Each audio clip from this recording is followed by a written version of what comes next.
I think the biggest problem is that we don't share that information. It's not communicated very well.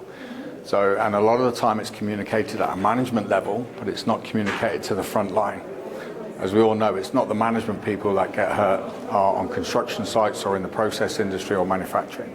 So that transfer of information to the frontline worker, to the guys that it really impacts, that's the real key. How you pass that information on. Now that could be through some visuals, through an impact training team, through learning bulletins, making it photographic so that guys can understand it. So you really got to get the information to the front line, so right information to the right people who it affects. So.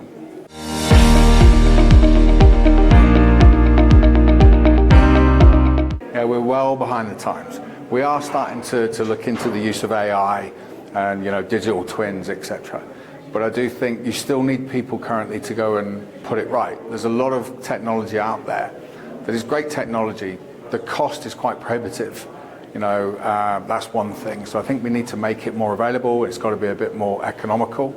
But I also think we still have to have people to go and take the action. It can only do so much. It can't do everything. So I think it's a tool. It's not the answer for everything by far, but it is a tool, and it's a tool that we need to embrace. And I think when we look at robotics, that's something that we really need to have a look at. Where we can take away that human element, particularly in some high-risk environments. We talked about confined spaces, large rebar cage builds. We've got 3D printing. These are things that are coming, but unfortunately in this part of the world, labour is very cheap and technology is very expensive. So the only good thing I suppose with technology is it doesn't take a break.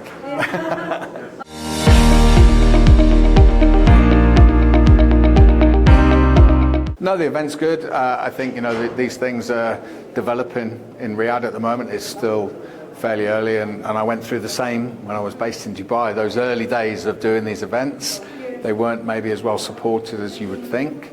But I think as word spreads and the social media coverage, the online coverage of it will hopefully increase people's awareness, and next year it gets better, and then it gets better again. But you've got to start somewhere. And Riyadh is fairly new, really, as the hub of everything at the moment. So I think as we progress year after year, these events will get bigger, better supported, more sponsors, etc. But I think that's just you've got to raise the profile, and hopefully by people like myself coming to speak, that helps.